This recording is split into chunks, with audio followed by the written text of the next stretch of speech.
आज की क्लास में जो हम सीखने वाले हैं वो है कि सिस्टम को स्केल कैसे करें। ठीक है।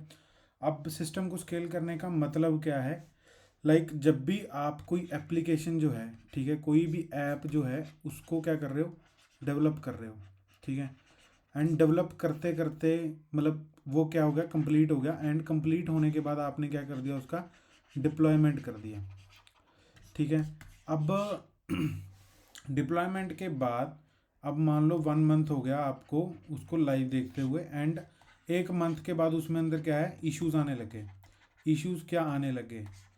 इश्यूज ये आने लगे कि यूज़र जो रिक्वेस्ट है, मान लो अब मैं अगर बात करूं तो ये एक बंदा था, ठीक है, इसने सर्वर को रिक्वेस्ट किया कि भी मेरे को ये डेटा ला के दो। अब ये सर्वर कुछ, अब ये एक यूज़र थोड़ी है, अब ये ग्लोबल है। ठीक है। ये सर्वर क्या है, सभी के लिए ओपन है। तो यहाँ पे 1,000 बंदा भी हो सकता है, यहाँ पे 1 मिलियन भी हो सकता है। ठीक है। अब ये कुछ भी, कितने भी इंसान हो सकते हैं, ये सारे भी इस सर्वर को क्या कर रहे हैं, हिट कर रहे हैं। अब ये सर्वर क्या है, इसके पास एक ही बिहाइंड द सीन क्या है, एक ही डीबी है। ठीक है। एंड इस सर्वर ने क्या किया, इस डीबी को जाकर रिक्वेस्ट मारना स्टार्ट कर दिया जितनी भी यूज़र्स की तरफ से रिक्वेस्ट आ रही थी। अब ये डीबी जो है, अब इसका कनेक्शन लिमिटेड है। ठीक है। रिसोर्सेज हमारे पास यहाँ पे भी लिमिटेड है एंड यहाँ पे भी लिमिटेड है। एंड बीच में कुछ है भी नहीं जिससे क्या है कि हमारा रिस्पॉन्स रिटर्न हो जाए। ठीक है। तो अब इन यूज़र्स को क्या आने लग गया, या तो 500 एरर आने लग गया, ये क्या है कि भी सर्वर नॉट अवेलेबल है। ठीक है। 504 आने लग गया, 503 आने लग गया, 50 के सारे एरर जो है 50 से रिलेट होने लग गए। भी सर्वर हमारा अवेलेबल नहीं है, सर्वर बिजी है। एंड जो है कि सिस्टम हमारा बैठ रहा है। ठीक है। तो अब इस सिस्टम को कैसे इम्प्रूव किया जाए? अब जब भी आप डेली उसमें ऑफिस जाते होंगे एंड आपको कभी ना कभी मन में ये ख्याल आया होगा कि यार ये सिस्टम स्केलिंग होता क्या है, कैसे ये स्केलिंग काम करती है, कैसे हम इसको लगा सकते हैं, कैसे जो सामने वाले जो सीनियर डेवलपर्स होते हैं वो कैसे इस सोल्यूशन को सुजेस्ट करते हैं। ठीक है। तो आज हम सिर्फ उसी के रिलेटेड, प्रैक्टिकल नॉलेज कोई नहीं होगी अभी। ठीक है। हम सारा थ्योरेटिकल समझेंगे कि ये करते कैसे हैं, सोचते कैसे हैं, क्या है सारी चीज़ें। ठीक है जी। अब मान लो पहले इस केस में सबसे पहले आता है कि फिजिबिलिटी स्टडी क्या है। ठीक है। सबसे इम्पॉर्टेंट चीज़ है गाइस ये फिजिबिलिटी स्टडी, कि हमारा जो यूज़ केस है, यूज़ केस क्या है वो सबसे पहले आइडेंटिफाई करना है कि हमने बनाना क्या है, कितना यूज़र बेस उसके लिए टारगेटेड है। ठीक है। कौन सी कंट्रीज़ में जाएगा। अब मान लो अगर मैं बात करूं, ठीक है, मोस्टली हमारे में से इंडियन होंगे। ठीक है। अगर मैं बात करूं जोमेटो की, ठीक है, अब ये सिर्फ इंडिया में है। ठीक है। किसी और कंट्री का कोई टारगेट नहीं है, लाइक यूएसए, ठीक है, लाइक नाइजीरिया, कोई भी जो कंट्रीज हैं उसमें नहीं है। ठीक है। सिर्फ ये इंडिया के लिए अवेलेबल है। अब इसको इंडिया का सर्वर चाहिए। ठीक है। अब ऐसा नहीं है कि मैं यूएस में सर्वर लॉन्च कर रहा हूँ और जोमेटो का वहाँ पे ऐप चला रहा हूँ। तो उसमें क्या हो जाएगा कि जैसे अब मैं एक एग्जांपल बताता हूँ, जैसे ये रहा हमारा जोमेटो। ठीक है। एंड यहाँ पे आप लोग हो, ठीक है, जो कि जोमेटो की ऐप चला रहे हो। एंड ये ऐप चलाते चलाते अब जोमेटो का एक सर्वर है इंडिया में, ठीक है, एंड एक सर्वर है यूएसए में। सपोज एक एग्जांपल ले रहा हूँ, है ना। तो अब इंडिया वाला सर्वर जो है मेरा बिजी है। अब ये तो छोड़ दो कि आपकी रिक्वेस्ट इधर जाएगी। अब मान लो आपकी रिक्वेस्ट जो है वो इधर चली गई। अब यूएसए देखो आपकी प्लेस से कितना दूर बैठा है। ठीक है।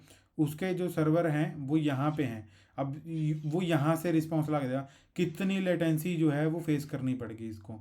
अब यही अगर ये वाला यूज़र जो है ये इंडिया में ना होके यूएसए में होता, ठीक है, अगर ये यूएसए में होता तो इसको ये वाला पास पड़ता एंड ये जो है यहाँ पे आता और इसको जल्दी जल्दी जो है डेटा रिस्पॉन्स कर देता। ठीक है। तो ये होता है सर्वर अवेलेबिलिटी का काम। इससे क्या होता है कि हमें हमारे पास में जो सर्वर जल्दी अवेलेबल होगा हम उससे रिस्पॉन्स जो है वो रिटर्न कराएं। ठीक है। ये हम नहीं करवाते, बेसिकली सर्वर अवेलेबिलिटी यहाँ पे काम करती है। ठीक है जी। तो ये था सर्वर अवेलेबिलिटी के एक फंडा। अब आते हैं इसमें कुछ मल्टीपल कंपोनेंट्स होते हैं, ठीक है, स्केलिंग के अंदर। तो सिस्टम को स्केलिंग जो है वो कैसे की जाए, इसमें पहला पॉइंट आता है गाइस, जो मेजरली मैं आपको समझाने वाला हूँ वो मैं ये पॉइंट्स बताने के बाद बताऊंगा। ठीक है। पहला होता है वर्टिकल, वर्टिकल स्केलिंग, आपने बहुत बारी ये चीज़ होगी जो सुनी होगी। एंड दूसरा है जो वो है हॉरिजॉन्टल, ठीक है। थर्ड जो है हमारा वो है डेटाबेस स्केलिंग। फोर्थ वन जो है हमारा वो है कैशिंग। मैं हर एक का मतलब बताने वाला हूँ थ्योरेटिकल, कि ये कैसे हेल्प आउट करता है हमारे सर्वर को स्केल करने में, ठीक है। फिफ्थ जो है हमारा मतलब माइक्रो सर्विसेज, इसके बारे में तो सारे जानते होंगे, ठीक है। एंड देन उसके बाद आता है आर्किटेक्चर। अब इसमें हमारा इंफ्रा भी कवर होगा, ठीक है, इन सारे पॉइंट्स में। एंड इसमें हमारा आर्किटेक्चर जो हम डेवलप करते हैं वो भी कवर होगा। इससे क्या है, आपको डेवॉप्स का भी थोड़ा सा नॉलेज मिलेगा कि डेवॉप्स कैसे काम करते हैं एंड डेवलपर एंड पे हम कैसे चीज़ों को स्केल आउट कर सकते हैं, ठीक है गाइस। तो यहाँ पे जो हम वर्टिकल स्केलिंग जो है वो कैसे की जाती है। अब मान लो एक जो प्रीवियस एग्जांपल था, जोमेटो ने एक सर्वर जो है वो यहाँ पे लिया। एंड अब यहाँ पे अब मेरा मान लो दिवाली ऑफर है, जहाँ कोई फेस्टिवल ऑफर है। अब जोमेटो ने एक ऑफर लगा दिया। अब मेरे को पता है मेरा नॉर्मली जो यूज़र था वो आता था 100, बट अब ऑफर है, ऑफर में ये एक 10x हो गया मेरा सीधा लोड। अब मेरा ये सर्वर 100 को झेलता था, मतलब 100 रिक्वेस्ट को ही जो था वो फुलफिल कर पाता था। अब सपोज यहाँ पे मैं एक इंसान बिठा रहा हूँ। अब ये इंसान सिर्फ एक बारी में 100 बंदों को डील कर सकता है, बट यहाँ पे मेरे पास कितने बंदे आ रहे हैं, 1000, ठीक है। तो ये बंदा तो मेरा नहीं हैंडल कर पाएगा। अब मैंने क्या किया, वर्टिकल स्केलिंग में क्या होता है, अब मैंने क्या किया, मान लो इस बंदे की कैपेसिटी बढ़ा दी, ठीक है। इसको बोल दिया कि तू भाई ओवर शिफ्ट करेगा, या जो भी मतलब ये कर सकता था वो करेगा। अब इसका मतलब क्या हुआ, इसका मतलब ये हुआ कि मैंने सर्वर का जो सीपीयू था वो क्या कर दिया, इंक्रीज कर दिया। मान लो पहले सीपीयू 1 GB था, ठीक है। अब मैंने उसको 2 GB कर दिया, मैंने 4 GB कर दिया, मतलब मैंने क्या कर दिया, पीछे मशीन बढ़ा दी भाई। इससे अब हमारा क्या होगा, इससे हमारा क्या होगा, इससे हमारा क्या होगा, सर्वर की जो है कॉस्ट बढ़ जाएगी। एंड एक हमारी सबसे मतलब लार्ज मशीन जो है वो काम करने लग जाएगी, ठीक है। अब कई लोग बोलेंगे क्यूबरनेट्स, ठीक है। गाइस जो मैं आज आपको टॉपिक समझाने वाला हूँ वो क्यूबरनेट्स के रिलेटेड ही है। तो इसका वो मतलब नहीं है, पहले आपको स्केलिंग समझनी पड़ेगी कि किन किन तरीकों से जो है हम स्केलिंग कर सकते हैं। हर जगह क्यूबरनेटिस यूज़ नहीं होता है। सपोज करो आप एक स्टार्टअप कंपनी हो, आप जरूरी नहीं है ना कि क्यूबरनेटिस के ऊपर ही चीज़ों को डिप्लॉय करोगे, ठीक है। तो ये एक चीज़ होगी। अभी वर्टिकल स्केलिंग आपको समझ आ गया होगा, ठीक है, वो कैसे काम करता है, कैसे उसमें कॉस्टिंग इंक्रीज हो जाती है, कैसे वो एक मशीन को इंक्रीज करता है। अब मशीन को इंक्रीज कैसे करता है, जब भी आप EC2 इंस्टांस बनाते हो तब आपको वो पूछता है कि कौन सी मशीन लॉन्च करना चाहते हो। उसमें बताया गया होता है कि इतनी रैम मिलेगी, हैं रोम मिलेगी, ये सारा कुछ आपको बताया गया होता है वहाँ पे। तो उसको आप क्या करते हो, वो बढ़ा देते हो, जिससे क्या है कि हमारा CPU जो है वो बढ़ जाता है, उसकी कॉस्टिंग जो है उसके अकॉर्डिंगली पड़ने लग जाती है। तो ये आपको समझ आ गया होगा, ठीक है। अगर नहीं समझ में आया तो कोई दिक्कत नहीं है, आप मेरे को कमेंट सेक्शन में बता सकते हो, ताकि मैं आप लोगों को और अच्छे से आपके जो डाउट्स हैं वो क्लियर कर दूं, ठीक है जी। अब चलते हैं अपनी नेक्स्ट वाले पे। अब मैं इसको थोड़ा सा इरेज कर रहा हूँ ताकि आपको अच्छे तरीके से समझ आ जाए, ठीक है जी। चलो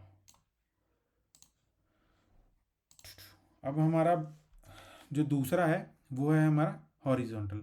हॉरिजॉन्टल में अब मान लो मेरे पास क्या था, एक सर्वर था पहले, ठीक है, सर्वर 1। अब यूज़र यहाँ पे थे, ठीक है, यहाँ पे मेरे यूज़र थे। एंड ये 1000 हैं ठीक है। अब यहाँ पे मैंने क्या किया, अब ये तो एक ही मतलब 100 रिक्वेस्ट जो था वो हैंडल कर पाएगा। अब मैंने क्या किया, अब इसको मैंने उससे डिवाइड कर दिया, अब मेरी मशीन्स निकलेगी। अब मैंने 1000 को 100 से डिवाइड किया तो 10 आ गया।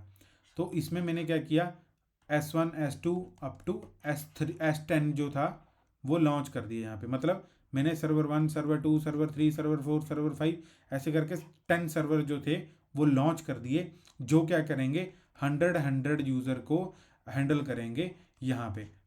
मतलब ये सर्वर 100 रिक्वेस्ट हैंडल करेगा, देन उसके बाद नेक्स्ट सर्वर हैंडल करेगा, देन उसका नेक्स्ट सर्वर हैंडल करेगा, देन उसका नेक्स्ट नेक्स्ट नेक्स्ट नेक्स्ट ऐसे करके, ठीक है। इसमें भी क्या होगा, हमारी कॉस्टिंग जो है वो इंक्रीज हो जाएगी, but as compare to vertical scaling के मुकाबले हमारी कॉस्टिंग जो है वो थोड़ी कम रहने वाली है, क्योंकि अब मान लो 1 GB का जो मेरे को कॉस्ट पड़ता था वो पड़ता था 0.015 डॉलर सपोज।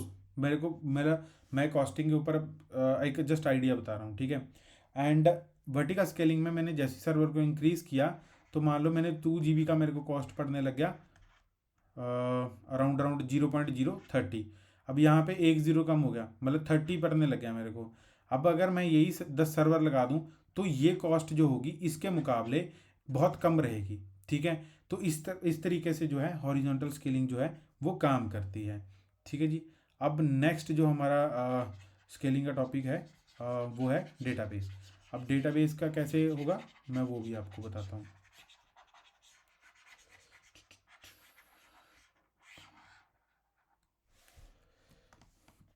अब नेक्स्ट करते हैं डेटाबेस। अब डेटाबेस मान लो अगर मैं AWS की बात करूँ तो वहाँ पे RDS एक सर्विस होती है जिससे हम क्या है SQL और हमारा पोस्टग्रेस जो है वो यूज़ कर लेते हैं। मतलब कोई भी SQL जो डेटाबेस है वो RDS के अंदर होता है, ठीक है।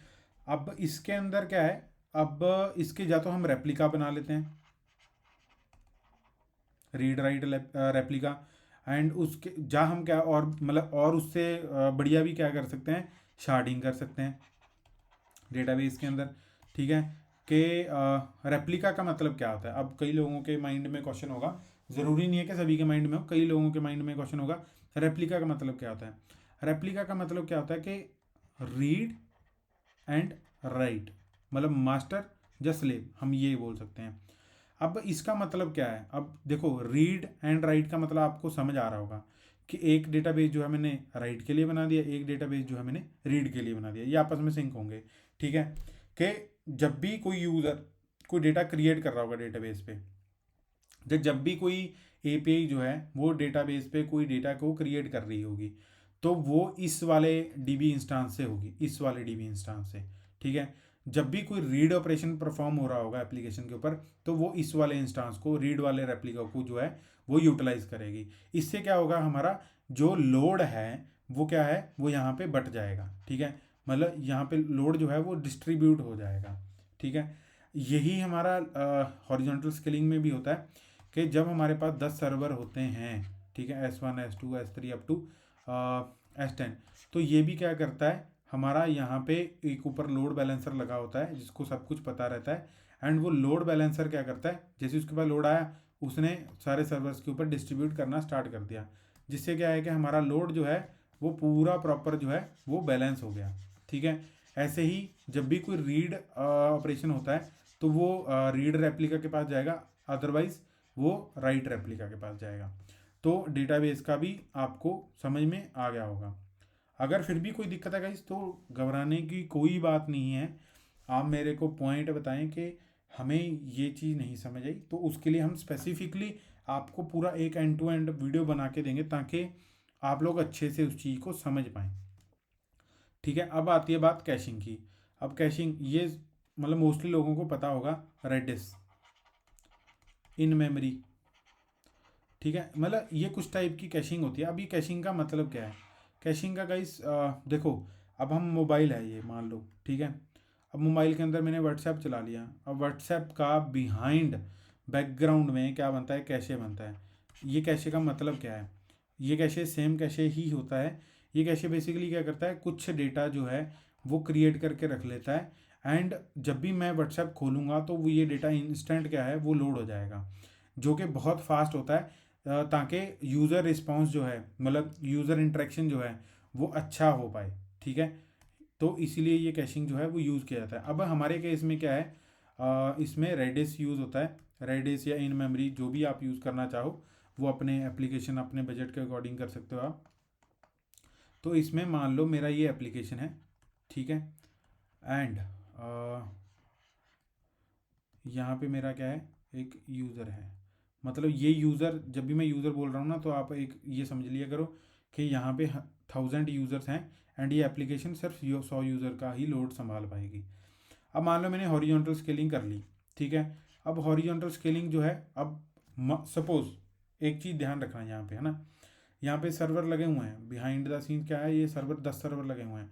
अब मेरा जो डीबी है, यहाँ पे मेरा जो डीबी है वो क्या है, 1 है, ठीक है। अब मैंने अगर ये कैशिंग ले यहाँ पे लगा दी, यहाँ पे क्या है हमारा कैशिंग सर्विस। अब हो सकता है इसमें से 500 यूज़र ऐसे हों जो कि अभी अभी अपनी प्रोफाइल पे विजिट करके गए हों, ठीक है। मान लो 1000 यूज़र जो हैं अपनी प्रोफाइल पे विजिट करना चाहते हैं, एंड वो क्या कर रहे हैं, एप्लीकेशन के ऊपर दबाव डाल रहे हैं कि हमें हमारा डेटा दो, ठीक है। अब उनमें से 500 बंदे ऐसे हैं जो कि रिसेंटली अपनी प्रोफाइल में विजिट करके गए हैं, ठीक है। अब ये सर्वर ने मतलब ठीक है अभी, हाँ भी 500 रिक्वेस्ट तो इधर भेज दी कि डेटाबेस से डेटा लेके ला के दो, ठीक है। और 500 रिक्वेस्ट का डेटा जो था इसको कैशिंग सर्विस से मिल गया, एंड ये इसने इधर से रिटर्न कर दिया। अब देखो 500 यूज़र की रिक्वेस्ट तो सर्वर पे डीबी पे सीधा गई, एंड उसने कुछ डेटा रिटर्न कर दिया, एंड 500 की यहाँ पे कैशिंग पे गई, एंड उसने कैशिंग में भी रिटर्न कर दिया। अब ये कैशिंग कैसे काम करती है, ठीक है, थोड़ा सा मैं बताऊँगा इसके रिगार्डिंग, ठीक है। मैं ये सारा जो है ये इरेज करने वाला हूँ ताकि आप लोग जो है बढ़िया से समझ पाओ गाइस, ठीक है।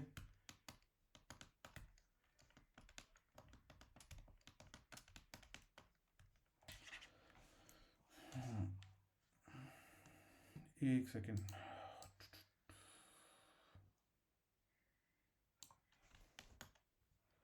ठीक है। उम्मीद करता हूँ आपको यहाँ तक जो है वो चीज़ें क्लियर हो गई होंगी। अगर आप चैनल के ऊपर नए हो तो प्लीज़ सब्सक्राइब ज़रूर कर लें। तो अभी चलते हैं हमारी कैशिंग के ऊपर कि कैशिंग कैसे काम करती है। यहाँ पे हमारे यूज़र्स हैं, ठीक है जी, एंड ये रिक्वेस्ट कर रहे हैं हमारे किसको, सर्वर को। और ये सर्वर जो है, अब सर्वर हमारे पास, अब आप ये मान के चलना कि हमारे पास 10 सर्वर हैं, ठीक है। मतलब मैंने इसको ऐसे से कर दिया ताकि आप ये समझेंगे हमारे पास 10 सर्वर हैं, ठीक है। तो हाँ, तो अब ये क्या करेगा, अब ये सीधा क्या भेजेगा, रिक्वेस्ट भेजेगा डेटाबेस को कि भाई मेरे को डेटा दे दे, ठीक है। यहाँ पे मैंने क्या कर दिया, एक कैशिंग लगाई हुई है, सपोज रेडिस यूज़ किया हुआ यहाँ पे, ठीक है। अब इन यूज़र्स की रिक्वेस्ट की डीबी पे पहले उसने क्या किया, पहले सर्वर ने चेक किया कि कैशिंग तुम्हारे पास है डेटा, तो ये बोलता कि मेरे पास तो नहीं है, ठीक है। तो इसने यूज़र को रिटर्न नहीं किया, इसने क्या किया, डीबी से पूछा वेरीफाई तो कर लूँ, ठीक है। कैशिंग के पास नहीं होती, कैशिंग क्यों यूज़ किया था, क्योंकि टेम्परेरी डेटा स्टोरेज है। अगर कैशिंग सर्विस को मैंने बंद कर दिया तो ये डेटा डिलीट हो जाएगा, ठीक है। अगर मैंने इसको बंद कर दिया तो ये डेटा परसिस्ट रहता है, यहाँ पे परसिस्ट नहीं रहता, ये टेम्परेरी होता है, ठीक है, टेम्परेरी स्टोरेज होता है। तो डीबी से तो मैं एक बार ही पूछ लूँ कि डीबी तुम्हारे पास डेटा तो नहीं है, डीबी ने बोला मेरे पास डेटा है, तो वो क्या करता, अब एप्लीकेशन का बिहेवियर क्या होना चाहिए, एप्लीकेशन का बिहेवियर ये होना चाहिए कि वो पहले कैशिंग को भरे, ठीक है, ताकि जब भी वो नेक्स्ट टाइम डेटा मतलब मांगे तो वो कैशिंग से ला के दे सके उसको, एंड कैशिंग को भरने के बाद वो डेटा क्या है वो सर्वर को रिटर्न कर दे, ठीक है। ताकि जब ये इनमें से मान लो 1000 यूज़र था, 1000 रिक्वेस्ट की, 1000 को कैशिंग में सेव किया एंड सर्वर ने रिटर्न कर दिया। अब इनमें से मान लो 600 यूज़र ऐसे थे दोबारा आ गए, ठीक है। तो वो अब डीबी पे नहीं जाएगा, ठीक है, वो कहाँ से ढूंढ लेगा, सीधा कैशिंग में जाएगा और ये यहाँ से रिस्पॉन्स रिटर्न कर देगा। जो रिस्पॉन्स टाइम यहाँ से मतलब डीबी कॉल में से 1 सेकंड ले रहा था वो यहाँ पे 500 मिली सेकेंड में ख़त्म हो जाएगा, बिल्कुल हाफ हो जाएगा, ठीक है। मतलब ज़रूरी नहीं है कि डायरेक्टली हाफ हो जाएगा, बट बहुत ज़्यादा फ़र्क पड़ जाएगा, जिसका क्या है हमारा लेटेंसी टाइम जो है एप्लीकेशन का वो बहुत कम हो जाएगा, एंड चीज़ें जो हैं वो बहुत फास्ट चलने लगेंगी। जो कहते हैं ना अभी एपीआई जो है वो कैसे फास्ट होगी, तो ये कुछ तरीके होते हैं जो एपीआई को फास्ट करने के होते हैं, ठीक है। अब चलते हैं नेक्स्ट टाइप पे हमारी, ठीक है। तो नेक्स्ट टाइप क्या है हमारा, माइक्रो सर्विसेज, ठीक है। अब माइक्रो सर्विसेज का मतलब अभी ये मोस्टली सभी लोगों को पता होता है। पहले क्या चलता था, पहले चलता था हमने क्या किया, एक ऐप बनाया, ऐप फोल्डर, एंड उसको सर्वर पे डिप्लॉय मार दिया, ठीक है, बस यही होता था ना। तो अब इसमें क्या दिक्कत आने लगी कि जब भी कोई फीचर जो था इंट्रोड्यूस होता था, ठीक है, कोई भी मान लो मैंने बोल दिया कि नोटिफिकेशन का फीचर डाल दो भाई, तो अब ये एक पोर्ट पे रनिंग होती थी, मान लो 8080 पे रनिंग थी, ठीक है। नोटिफिकेशन का फीचर इंट्रोड्यूस करते करते अब मेरे को प्रोडक्शन में एप्लीकेशन डिप्लॉय करवानी थी। अब उसमें क्या हो गया कि मेरी पूरी की पूरी एप्लीकेशन को क्या लेना पड़ गया, डाउन टाइम लेना पड़ गया, जिसकी वजह से क्या हुआ, मेरे को दिक्कतें आने लगी। क्या कि मेरे को पूरा यूज़र बेस जो था वो दिक्कत में आ गया कि भी भाई ये एप्लीकेशन तो चल नहीं रही, या कुछ भी एक्स वाई रीज़न हो जाता है। अब उसमें क्या आ गया, हमारे पास माइक्रो सर्विस स्ट्रक्चर आ गया। अब यही ऐप को मैंने क्या कर दिया, मल्टीपल पार्ट्स में ब्रेक डाउन कर दिया। मान लो यूज़र सर्विस अलग है, और नोटिफिकेशन सर्विस अलग है, प्रोडक्ट सर्विस अलग है, एंड अदर सर्विसेज जो हैं, मतलब जो भी आपके यूज़ केस के हिसाब से बनेंगी वो आपने यहाँ पे बना ली। अब मान लो हो सकता है कि मैं यूज़र वाली सर्विस में कुछ कर रहा हूँ, बट ऐसा नहीं है कि मेरी प्रोडक्ट वाली सर्विस जो है वो बंद पड़ी होगी, ठीक है। तो मेरे को जो डाउन टाइम लेना पड़ेगा वो स्पेसिफिक टू सर्विस होगा। मतलब ये नहीं है कि अब यूज़र मान लो मैं नोटिफिकेशन सर्विस के अंदर कुछ कर रहा हूँ, ठीक है, कोई फीचर इंट्रोड्यूस कर रहा हूँ। अब यूज़र ट्राइज टू के वो लॉग इन कर पाए, ठीक है, वो इस सर्विस को हिट कर रहा है, बट मैं तो बंद इस सर्विस को करके बैठा हूँ ना, तो वो आराम से अपना लॉगिन कर सकता है। लॉगिन करने में प्रोडक्ट जो है वो भी चल रही है, एंड अदर सर्विस जो भी जो है वो वर्किंग है। तो इससे क्या होगा, यूज़र को जो डाउन टाइम है वो बहुत कम मिलेगा, ठीक है ना। तो जिसका क्या है कि हमें बहुत बेनिफिशियल जो है चीज़ें मिलेंगी, मतलब हमारा जो सर्वर है वो क्या हो गया, अगेन फास्ट हो गया, ठीक है जी। तो ये कुछ माइक्रो सर्विसेज के रिलेटेड था कि हम माइक्रो सर्विसेज आर्किटेक्चर से कैसे इस चीज़ को सही कर सकते हैं, ठीक है जी। अभी नेक्स्ट चलते हैं हमारे काफका वाले पॉइंट पे। अब आता है हमारा आर्किटेक्चर। अब इसमें क्या है, इसमें मेजरली जो हम चीज़ें यूज़ करते हैं, अब मान लो मैं 3 चीज़ें इंट्रोड्यूस कर चुका हूँ। ऐप जो हमारा बैकएंड कोड है, कैशिंग जो कि हमारी रेडिस है, एंड डेटाबेस। और भी कई चीज़ें होती हैं जिनको हम यूज़ कर सकते हैं, लाइक अब आर्किटेक्चर में और क्या इंट्रोड्यूस हो जाएगा, क्यूज और काफका, ठीक है। तो अब ज़रूरी नहीं है कि कैशिंग से ही चीज़ें फास्ट हो जाएंगी। अब मान लो मैं सपोज इस चीज़ को अभी के लिए भूल जाओ, ठीक है, मैं आपको एक चीज़ बता रहा हूँ। मेरे एप्लीकेशन पे बहुत सारा लोड आ गया, ठीक है। अब मान लो 1000 रिक्वेस्ट आई थी, अब मेरे सर्वर ने सिर्फ 800 ही ले पाया, ठीक है। मेरा सर्वर जो था वो 800 ही कंज्यूम कर पाया, मतलब जहाँ मेरा कैशिंग बैठ गया, जहाँ मेरा डेटाबेस बैठ गया, कुछ भी मतलब जो था वो चीज़ें बैठ गई, ठीक है। तो अभी सभी को ना एक पॉइंट पे मर्ज करते हैं, ठीक है, मैं दोबारा बताता हूँ। अब मान लो मैंने ऐप को इंट्रोड्यूस किया, ऐप के साथ साथ मैंने माइक्रो सर्विसेज भी लगा दी, ठीक है। मल्टीपल ऐप्स हैं, मतलब मल्टीपल माइक्रो सर्विसेज हैं। उस पर क्या होगा, मेरा कैशिंग हो गया, ठीक है, एंड उस पर क्या होगा, मेरा डेटाबेस हो गया, वो भी शार्डिंग होगी उसके अंदर। शार्डिंग के साथ साथ मैंने उसके अंदर वो भी लगा दिया, रीड राइट एप्लीका, ठीक है, सारा कुछ कर दिया, इस पर रेडिस लगा दिया, ठीक है जी। अब मैंने क्या किया, अब यूज़र आए यहाँ पे, ठीक है, इन्होंने लोड डाला एप्लीकेशन के ऊपर। अब मान लो माइक्रो सर्विस यहाँ पे 2 थी, मतलब 1 माइक्रो सर्विस है, माइक्रो सर्विस 2, इसके पास तो डेटा रिसीव हो गया, बट इसके पास जो था वो भी रिसीव नहीं हुआ। तो क्यों नहीं हुआ, क्योंकि ये पहले ही किसी चीज़ की प्रोसेसिंग में लगा हुआ था। तो अब इसने तो इसको भेज दिया, अब इसके पास तो वो डेटा लॉस हो गया ना, यहाँ पे क्या होगा, डेटा लॉस होगा। तो जो यूज़र्स इस चीज़ को हिट कर रहे थे उनकी रिक्वेस्ट कभी भी क्या होगी, फुलफिल नहीं होगी, ठीक है। तो इस चीज़ को रिड्यूस कैसे किया जाए, अब मैं दोबारा बताता हूँ। मान लो 1000 रिक्वेस्ट थी, 1000 रिक्वेस्ट ने M1 को, मतलब माइक्रो सर्विस 1 को क्या किया, रिक्वेस्ट भेजा, ठीक है, कि मेरे को ये डेटा ला के दो। माइक्रो सर्विस 1 ने तो प्रोसेस कर दिया, यहाँ ने यहाँ को भेज दिया। अब ये वाला जो था ये ऑलरेडी किसी डेटा को प्रोसेस करने में लगा हुआ था। अब ये जरूरी तो नहीं है ना कि यही 1000 होंगे, हो सकता है कि आगे और भी 2000 आए हों, ठीक है ना। तो ये M2 बिजी था, अब M1 ने तो M2 को भेज दिया। अब ये तो बोलता है कि मैंने तो काम कर दिया भाई, बट M2 बोलता है, कहता मेरे पास तो डेटा ही नहीं रिसीव हुआ। अब आपका डेटा क्या हो गया, लॉस हो गया, जो कि आप नहीं चाहोगे, ठीक है। तो इस केस में क्या हम कर सकते हैं, इस केस में हम लगा सकते हैं क्यूज के, ताकि हमारा जो डेटा है वो क्या ना हो, लॉस्ट ना हो, ठीक है। तो अब क्या हो गया, क्यूज जो हैं वो इंट्रोड्यूस होगी, ठीक है। अब मैंने काफका भी बोला था, अब काफका का एक थोड़ा डिफरेंट यूज केस है, similar like Q but a little bit difference.